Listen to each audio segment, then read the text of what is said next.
하나님의 미련함이 인간의 지혜보다 낫고 하나님의 약함이 인간의 강함보다 나은 줄로 믿습니다. 사람들은 자신의 약점, 단점 생각하면서 하나님의 일을 못한다고 합니다. 그리고 그게 겸손인 것처럼 얘기를 합니다. 그러나 우리가 분명히 기억해야 되는 게 있습니다.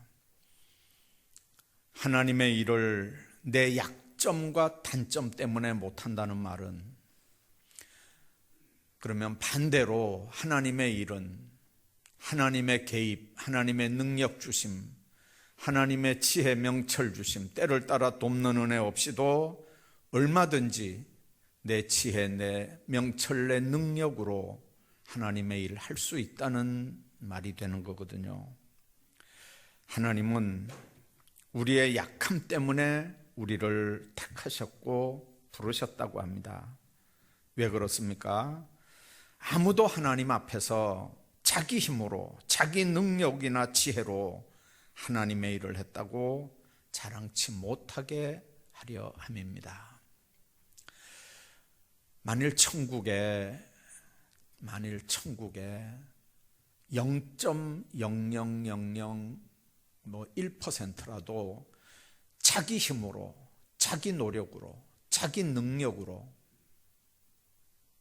거기 천국을 올 수 있다면, 천국은 아이들 말로 정말 복잡한 곳이 아니겠습니까? 사람들이 다 그럴 거예요.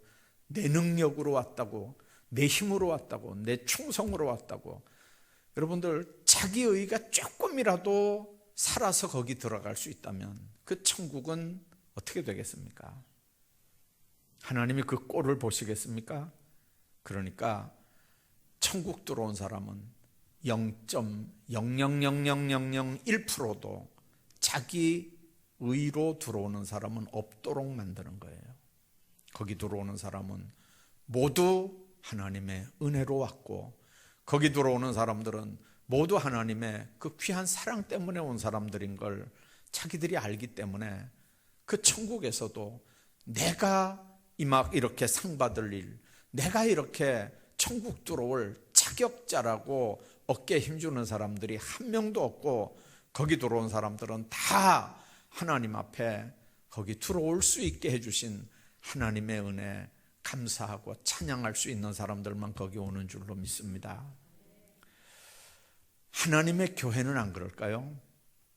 여러분들, 하나님의 교회에 일을 할 때 내 힘으로 뭔가를 하고, 내 능력으로 뭔가 하고, 내 지혜로 뭔가 할 수 있다고 만일 여러분들이 혹 생각하거나 입으로 말한다면 그건 교만이고, 그건 믿음 없음이고, 그건 양심도 없음입니다. 우리는 죄인이고 천적으로 타락한 사람들이고 영원히 지옥 갈 수밖에 없는 우리들을 주님이 십자가에 못 박혀 죽으시고 건져내셔서 하나님 자녀 삼으시고, 그 중에 우리를 충성되이 여겨서 일할 수 있는 직분들을 주셨다면 거기에 내 의 들어갈 자리는 하나도 없습니다. 무조건 감사고, 무조건 영광이고, 무조건 감사고, 무조건 영광일 수밖에 없습니다. 하나님 안에서 우리가 기억해야 합니다. 내 힘으로, 내 능력으로, 내 지혜로 하나님의 일을 했다고 자랑하는 순간 이미 그 사람은 마귀의 종입니다. 하나님이 썼으면, 하나님이 쓰신다면 절대로 생각도 말도 그렇게 할 수 있는 게 아니거든요. 오늘 본문에 있는 말씀 한번 보십시오. 우리 약함 때문에 하나님의 능력이 개입할 수밖에 없고, 하나님의 능력으로 우리는 온전해지는 건데, 하나님 앞에 쓰임받는 원리는, 그러니까 내가 무자격자다 깨닫고 시인하는 겁니다. 하나님만 전적으로 의지할 수밖에 없다고 시인할 때 하나님께서 우리를 잡으시고 쓰시는 줄로 믿습니다. 사사기 6장을 보면 사사 중에 제일 의심 많은 사람 하나 소개되죠. 여러분들, 이 기드온에 대한 얘기인데, 그 기드온을 하나님이 불렀을 때 양털로 이렇게 시험한 거 여러분들 아시지 않습니까? 그런데 그때 기드온이 하나님의 사자에게 했던 얘기가 있습니다. 나는 므낫세 지파입니다. 므낫세 지파는 에브라임 지파와 반쪼가리 지파지 않습니까? 요즘 말로 하면 표가 많이 없는 지파입니다. 숫자가, 인구 숫자가 적으니까 표가 많이 없을 거 아니에요. 그러면 므낫세 지파에서 사사가 나오면 다른 지파 사람들이 밀어주고 지지해 주겠냐 그 말이에요. 자, 그러니까 자기 집안에서는 자기가 또 대단하냐? 그것도 아니거든요. 자기 아비 집에서도 자기는 제일 작은 자라는 거예요. 제일 약한 자라는 거예요. 성격은 이 사람이 대범한 사람이냐? 아니잖아요. 양털로 이렇게 시험해 보는 걸 통해서 우리가 알지만 포도주 틀에서 타작을 할 정도로 소심한 사람입니다. 그러니까 마음도 여린 사람이에요. 근데 하나님의 사자는 그 기드온 보고 뭐라 그러냐면 큰 용사여, 그렇게 얘기합니다. 큰 용사여, 하나님이 너와 함께 하신다. 너는 미디안을 한 사람 치듯 하리라, 그렇게 말씀하거든요. 지파도 작은 지파입니다. 집안에서도 작은 자입니다. 성격도 소심하고 무슨 리더가 될 수 있는 뭐가 아무것도 없는 사람 같은데, 그런데 하나님은 기드온을 큰 용사라고 하거든요. 이유가 뭘까요? 자기가 그런 사람인 걸 아니까 자기 삶 전폭을 하나님께 맡겨드리는 거예요. 이스라엘 나라가 당한 일은 어려운 상황이고 이스라엘을 누군가 건져내야 되는데 하나님이 나를 통해서 이 일을 하고 싶다면 도구로 온전하게 나를 쓰십사 하고 자기 자신을 드리는 거예요. 그걸 확인하기 위해서 양털 시험도 한 거고요. 여러분들, 성경 전체를 볼 때 하나님이 쓰신 사람들은요, 나는 어떻습니까? 이만하면 안 되겠습니까? 이쯤 되면 나 괜찮지요? 이런 사람 하나도 하나님 쓴 적이 없어요. 하나님께 쓰임받는 모든 사람들은요, 자신을 다 무적격한 자라고, 무자격자라고 그렇게 고백했던 사람들입니다. 이사야는 죄인 중에 거하는 백성이라고 얘기했고요. 예레미야는 나는 아이라 말할 줄 모른다 그랬어요. 바울은 나는 죄인 중에 괴수라고 했고 만삭되지 못해서 난 자 같다고 했어요. 하나님은 그렇게 자신의 부족을 알고 무능을 알고 자기가 그런 사람인 걸 시인하는 겸손한 사람들을 쓰셨어요. 왜 그러냐면 하나님의 영이 함께하고 하나님의 능력이 함께하면 그 사람은 하나님의 도구가 될 수 있지만 내가라는 게 그 속에 있는 사람은 하나님도 어쩌질 못해요. 그런 사람들은요. 오늘 고린도 교회에 주신 말씀 중심으로 하나님께서 어떤 사람들을 선택하고 쓰시는지 구체적으로 좀 몇 가지 생각을 하고 은혜를 나누려고 합니다. 우선 하나님은 미련한 자를 택해서 지혜 있는 자들을 부끄럽게 한다고 27절에 말씀합니다. 당시에 고린도라고 하는 도시는 인구가 70만 명 정도의 꽤 큰 도시입니다. 김천 인구를 여러분들 한번 생각하고 고린도시를 한번 생각해 보십시오. 그 당시에 고린도가 얼마나 큰 도시였겠습니까? 그런데 그 고린도시는 항구 도시입니다. 무역선들이 들어오는 데고요, 여객선들이 들어오는 도시입니다. 뭐 우리나라도 마찬가지고 지금도 전 세계에는 이 항구 도시들은 다 음란한 도시들입니다. 세상의 모든 나라에서 다 여기 들어올 수 있는 통로이기 때문에 이 70만 인구 중에 3분의 2가 다른 데서 들어온 노예 출신들이라는 얘기입니다. 그러면 여러분들이 70만 중에 3분의 2가 노예 출신들이면 고린도 교회 안에 여러분들 얼마나 많은 사람들이 옛날에 노예 출신들 중에 교인들 된 사람들이 많이 있을까요? 자, 그러면 우리가 생각해야 됩니다. 이 노예들이 교회 안에서 얼마나 고상하게 예수 믿었을까요? 아니, 노예 출신들입니다. 아주 윤리적으로도 푸드덕하고 천박한 사람들입니다. 이 사람들이 교회 안에 들어와서 예수 믿는다고 갑자기 이 사람들의 삶이 무슨 천사 같은 삶을 살았겠습니까? 그러나 악마의 도성 같은 고린도에 하나님의 교회가 세워졌고 이 사람들이 하나님의 부름을 받고 하나님의 교회 안에 들어와서 차츰 성화돼 가는 겁니다. 여러분들, 예수 만났다고 갑자기 바뀌어지는 사람도 덜어 있습니다. 그러나 정말 그 사람이 하나님 앞에 변화되는 과정들은요, 평생을 걸쳐서 성화되는 모습들을 우리가 봅니다. 그러니까 하나님이 보실 때 이제는 됐다 하면 하나님이 그 사람 불러가시는 거니까 평생을 하나님 앞에 만들어지고 고쳐지고 그렇게 수련받는 걸 우리가 봅니다.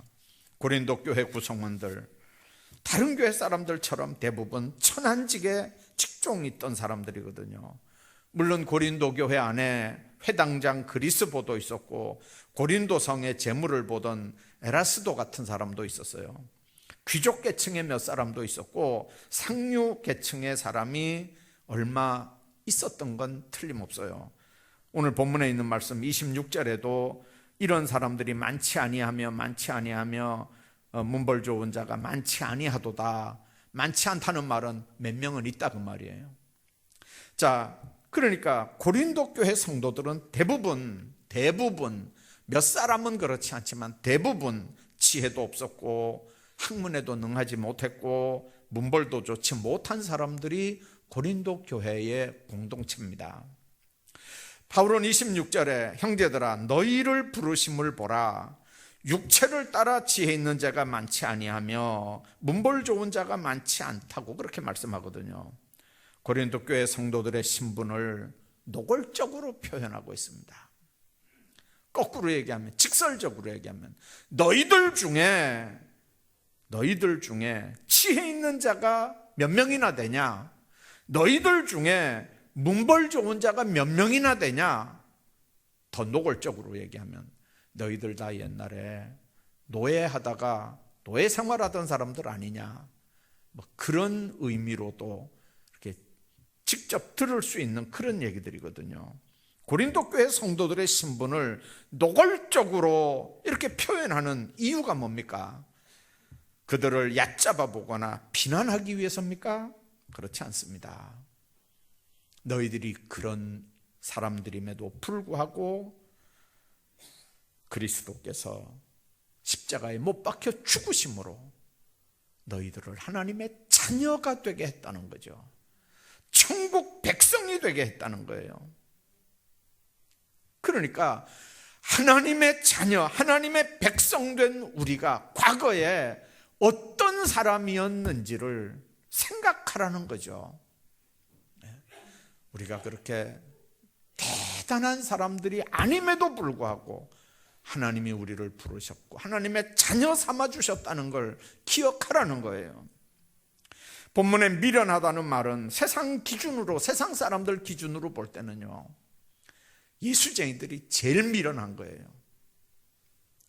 세상 사람들을 크리스찬 보면서 뭐라 그럽니까? 보이지 않는 하나님 어떻게 믿을 수 있느냐?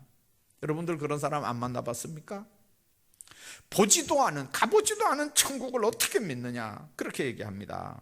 그러면서 많은 그리스도인들이 주일날 성경책 끼고 교회 다니며 정말 그 바쁜 때 주일 지키는 거 보면서 좀 미련한 것들, 좀 무식한 것들 막 이렇게 하거든요. 때로는 눈물 흘리면서 기도하고 하나님 앞에 매달리는 모습을 보면서 아이고 저 등신 같은 것들 없는데 11조 헌금하고 헌금 생활하는 거 보면서 도대체 저 예수쟁이들 저거 이해가 안 되는 정말 미련한 것들이라고 그렇게 얘기하거든요. 그 말은 자기들 눈으로 볼 때는 자기들은 지혜롭고 자기들은 똑똑한데 예수쟁이들은 미련하고 지혜 없는 사람들이라는 뜻입니다.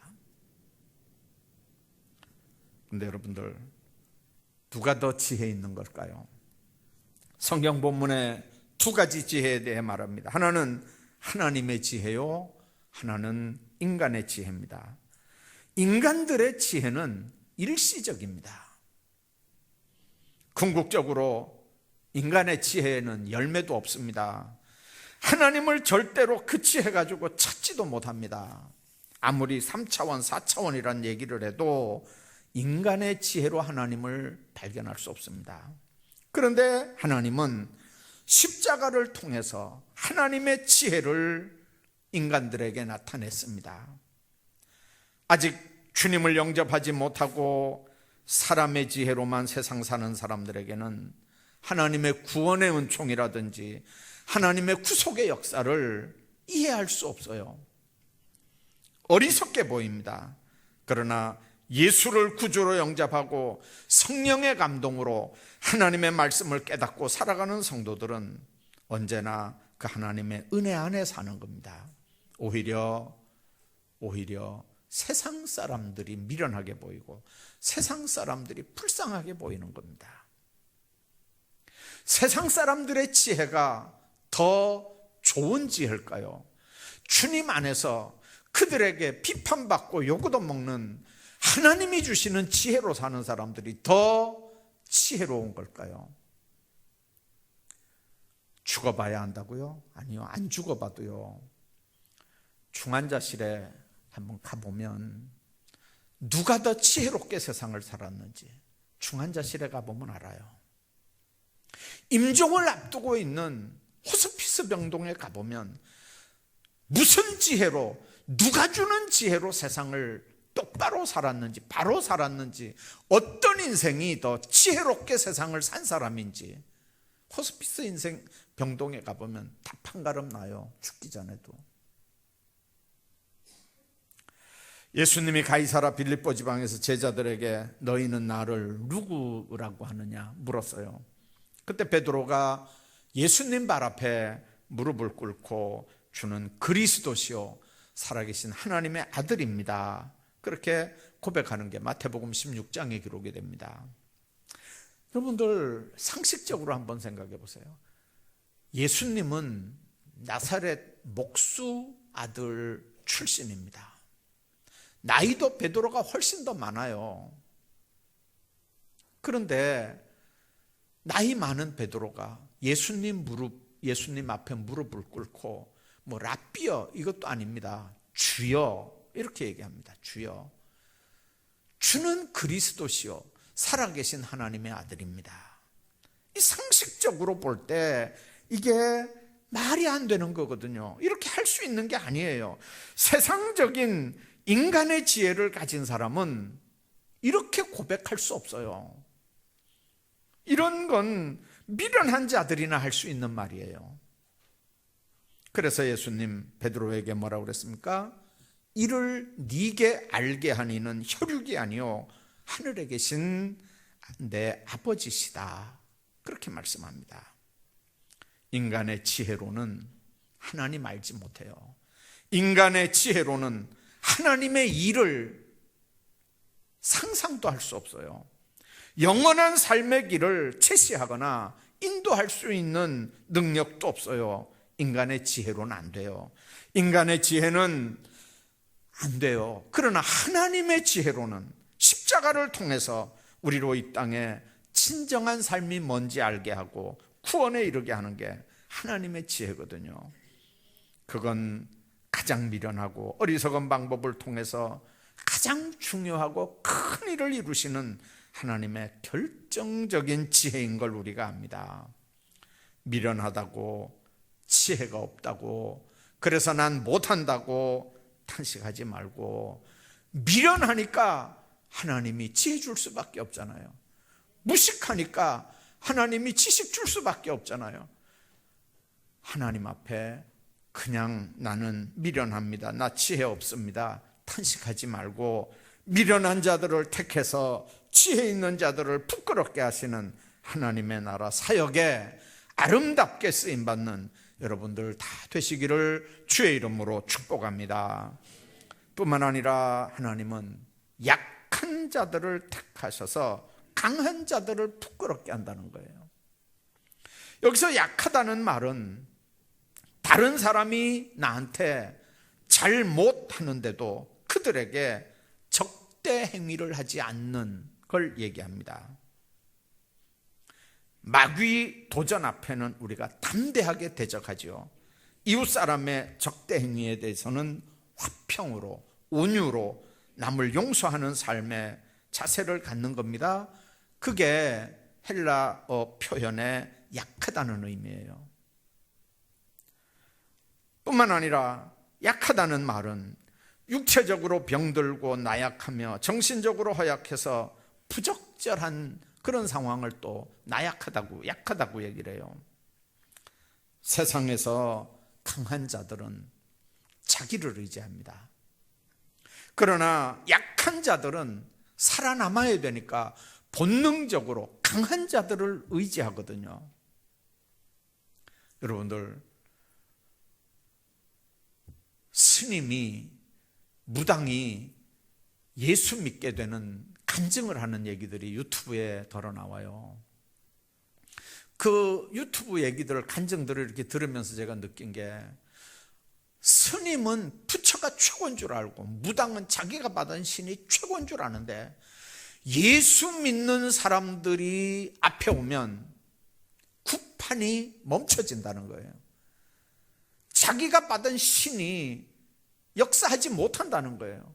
그러니까 자기가 받은 신보다 예수 신이 더 크고 무섭다는 걸 자기들이 알고, 이왕이면 큰 신 받고 세상 살자 이래가지고 예수 믿게 됐다고 그렇게 고백하는 무당 출신들이 있는 간증 제가 들어본 적이 있거든요.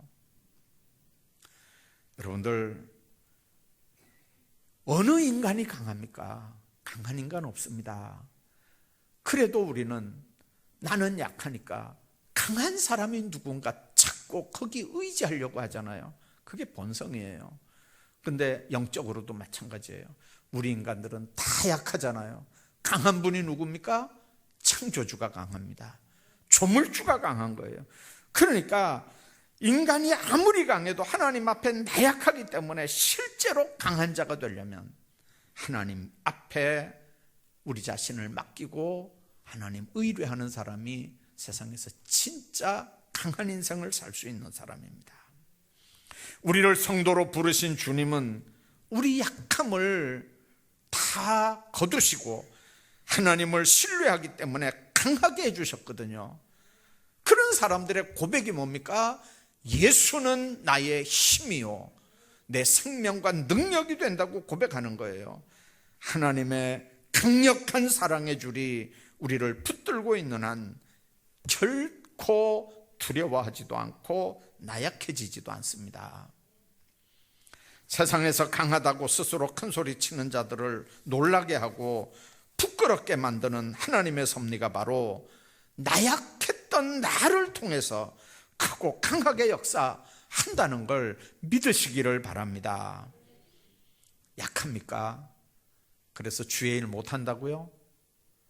아니요, 약하니까 할 수 있습니다. 왜 그러냐면 약한 나를 도구로 쓰시는 분이 하나님이시거든요. 그분이 약한 나를 쓰시면 얼마든지 하나님 앞에 나는 하나님의 일까지도 할 수 있는 거예요. 바울은 고린도 교회에서 너희를 부르심을 보라, 육체를 따라 지혜 있는 자가 많지 아니하며 그렇게 말씀합니다. 우리도 세상 지혜의 다스림을 받았다면 예수 안 믿었을지도 모릅니다. 요즘에 예수 안 믿는 사람들 이렇게 좀 만나는데 실제로 이렇게 만나보니까 참 똑똑해요. 진짜 똑똑합니다. 세상 돌아가는 것도 너무 잘 알고요. 정치판 이 판세 읽는 것도 너무 잘 읽어요. 어떨 땐 깜짝깜짝 놀래요. 야, 저 사람 진짜 똑똑하구나. 진짜 잘났구나. 너무 잘 알아요. 경제 돌아가는 것도 너무 잘 알고요. 정치판 돌아가는 것도 너무 잘 알아요. 너무 잘하니까 예수 못 믿는 거예요. 예수 못 믿는 거예요. 정말 우리가 예수 믿을 만큼 세상 지혜는 없다고 하는 게, 우리가 예수 믿을 만큼 세상적인 지혜가 없다는 게 이게 얼마나 하나님 앞에 복이고 감사한 일인지 몰라요. 예수 믿는 여러분들, 세상 사람들이 볼 때 여러분들 미련한 사람들이에요. 여러분들 지혜 없는 사람들이에요. 그런데 맞아요. 지혜 없으니까, 세상 지혜 없으니까 내가 예수 믿는 거예요. 세상 지혜 없으니까 내가 천국 바라는 거예요. 세상 지혜 없으니까 하나님 없으면 안 된다고 주님 안에서 사는 거예요. 그게 미련한 건가요? 뭐가 더 지혜로운 건지 아까 얘기했잖아요. 호스피스 병동에 가보면 안다니까요. 또 능한 사람이 많지 않다 말씀합니다. 능력 있는 사람 세상 다 부려먹었어요. 세상 사람 한번 보세요. 요즘에 자녀들 낳아서 뭐 공부 잘하고 뭐 좋은 대학 나오고 뭐 이렇게 하면요, 여러분들 부모들은 자녀를 나라에 바치는 꼴이 되는 거예요. 아이들 잘 낳아봐요. 유학 가서 거기 주저앉고 그냥 뭐 큰 기업에 다니면서 잘 나가고, 그럼 언제 부모 돌봐요? 제가 교육전도사 때 제가 가르쳤던 학생 하나하고 한 40몇 년 만에 2, 3일 전에 이렇게 카톡으로 연결이 됐어요. 근데 뭐라고 얘기를 하냐면, 우리 아버지 11년인가 전에 이렇게 돌아가셨고 어머니는 90몇 세인데 두 분이 평생 혼자 사셨습니다. 그래요. 미국에 오빠도 있고 자녀들이 미국에 다 있는데도 두 노인들이 혼자 사는 거예요.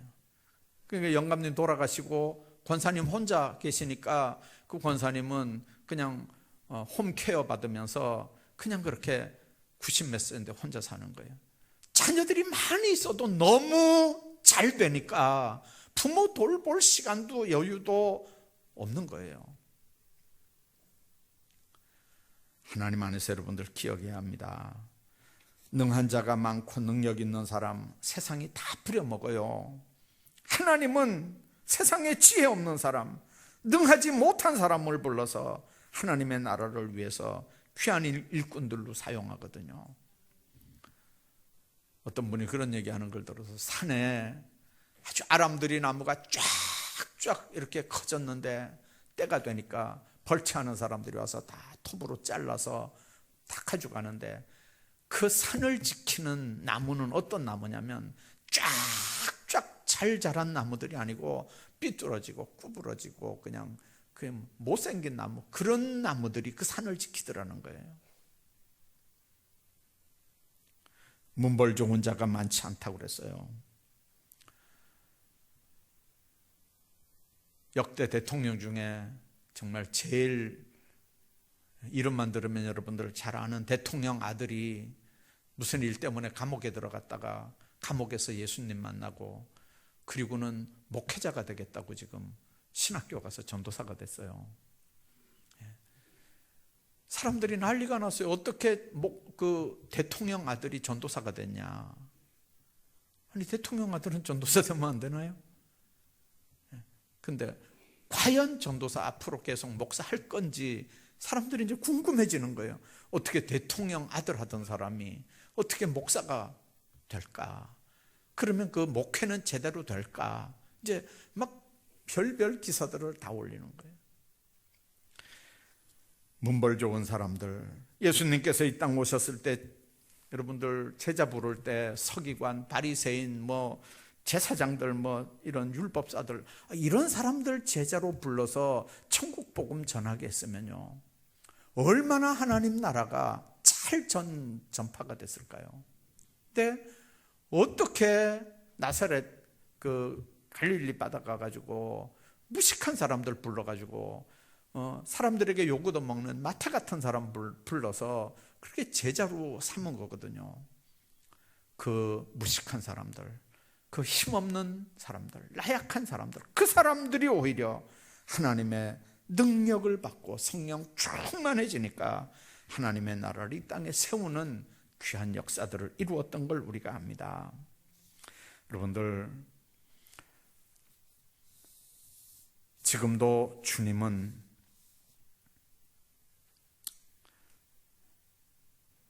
하나님 없이도 스스로 하나님처럼 사는 자가 아니라 하나님 없으면 안 된다고 하나님을 의뢰하지 않고는 못 사는 그런 약한 자들을 찾으셔서 그 사람들을 통해서 하나님의 역사를 이루어 나가십니다. 교회 역사는 더 그렇습니다. 우리 지좌교회 역사 한번 보십시오. 많이 배운 지식 가지고 성도 섬기고 하나님의 교회 섬기면 얼마나 좋았을까요? 그러나 좀 배웠다고 다른 사람들을 무시하고 파당이나 만들고 교회나 분리시킨다면 차라리 무식하고 충성하는 게 하나님 앞에 얼마나 더 축복이었겠느냐는 거죠. 주님이 어떤 직분을 맡기시든지 주님의 큰 일을 이루기 위해서 내게 직분을 맡겼다고 생각하면 무조건 감사해야 됩니다. 그분은 창조주입니다. 그분은 인간의 생사화복을 주관하는 전능자입니다. 그분이 맡긴 일을 놔두고 다른 일에 더 시간을 뺏기고 신경을 써서 되겠습니까? 왜 하나님 앞에 받은 일을 놔두고 우선순위가 바뀌는 미련한 삶을 사느냐 그 말이에요. 나중에 하나님 앞에 가서 뭐라고 하려고요? 여러분들이 맡은 일 하나님이 주셨다고 그거는 여러분들 믿나요? 하나님이 주신 직분이라고 하는 건 믿나요? 그러면 하나님 앞에 게으르게 살면 안 될 거 아닙니까? 하나님 앞에 받은 사명이라면 세상의 어떤 일보다도 더 우선적으로 해야 될 일 아닙니까?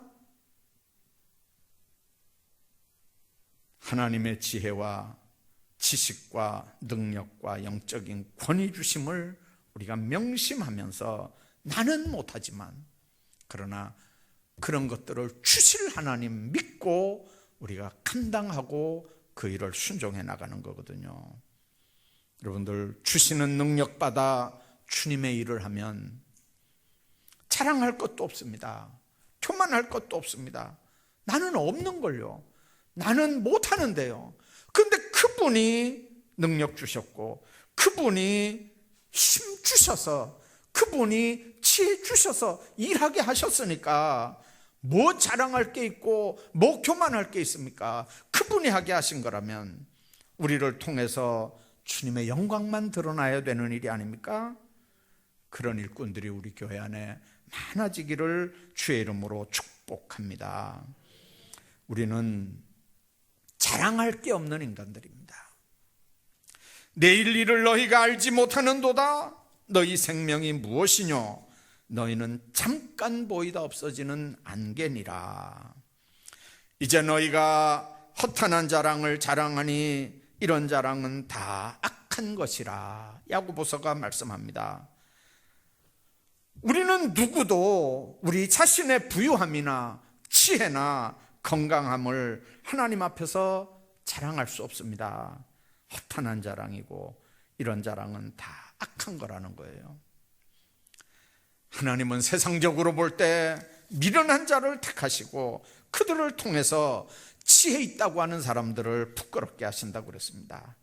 약하고 연약한 자들을 하나님의 능력으로 강하게 하시고 세상의 강한 자들을 물리치시는 겁니다. 부한 자보다 가난한 자, 천한 자, 멸시받는 자, 없는 자들을 통해서 하나님의 뜻을 이루어 나가십니다. 나 정도면 어떻겠느냐? 하나님 안 쓰시거든요.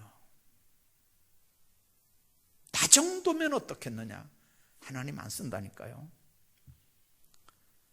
아무리 봐도 난 미련하고, 아무리 봐도 난 지혜 없고, 아무리 봐도 난 약하고, 아무리 봐도 난 없고, 뭐 하나 내놓을 수 없다고 하나님 앞에 고백할 수밖에 없는 사람,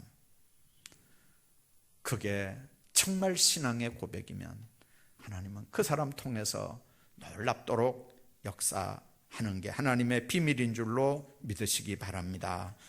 가난한 자 같으나 우리는 하나님을 모신 부유한 사람들입니다. 우리는 미련한 자 같으나 하나님을 모신 지혜자들입니다. 우리는 없는 자 같으나 하나님 안에서 우리는 있는 자들입니다. 미련한 자 같으나 천한 자 같으나 가난한 자 같으나 예수님이 나와 함께하면 부끄러움 당하지 아니하고 그 주님 때문에 영광 드러내는 삶을 얼마든지 살아드릴 수 있는 사람들입니다. 이 은혜와 복이 여러분들 모두에게 함께 하시기를 주의 이름으로 축복합니다.